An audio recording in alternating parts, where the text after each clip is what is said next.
These scoffers are willingly ignorant. That means dumb on purpose. You say, come on, is it possible to cover the earth with water? Well, theoretically, one drop of world will cover the water. One drop of water will cover the world if you spread it real thin. This is arguably one of the most stupid statements I've ever heard, and it would be trivial for anyone who has passed even a high school science class to demonstrate this. The minimum amount of water you need to cover the Earth is a monolayer. After this, all you need to know is the surface area of the Earth, which you can get just by typing surface area of the Earth into Google, and the area occupied by a water molecule, which you can estimate just from typing dimensions of a water molecule into Google. After that, it's simply a matter of dividing one by the other. Divide the surface area of the Earth, which is about 5 times 10 to the power of 34 square angstroms, by the surface area of a water molecule, about 10 square angstroms, and you get the number of water molecules required for a monolayer.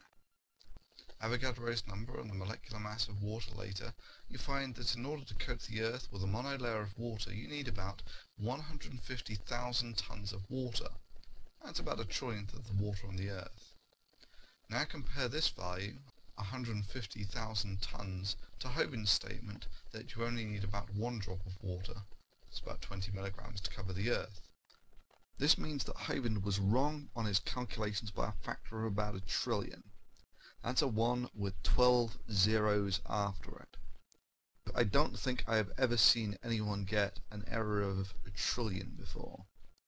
That's the same error as stating the distance from the Earth to the Moon, whose actual distance is about 400 million meters, is less than 1 millimeter. It's about the thickness of your big toenail. That's the same error as stating the number of stars in our galaxy, which is about 500 million, is less than 1. That's the same error as stating the age of the universe, which is about 15 billion years, is less than 1 week. That's the same error as stating the tax Hovind owed, which is about $1 million, was about 1/1,000,000th of a cent, which probably goes a long way to explaining why Kent Hovind is currently serving 10 years in jail for tax fraud.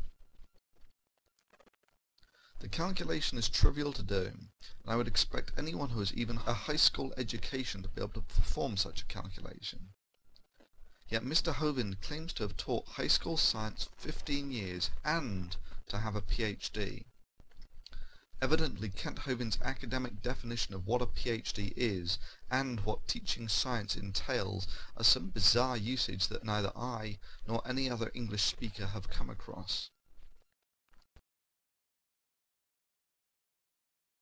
You say, come on, is it possible to cover the earth with water? Well, theoretically, 1 drop of world will cover the water. 1 drop of water will cover the world if you spread it real thin.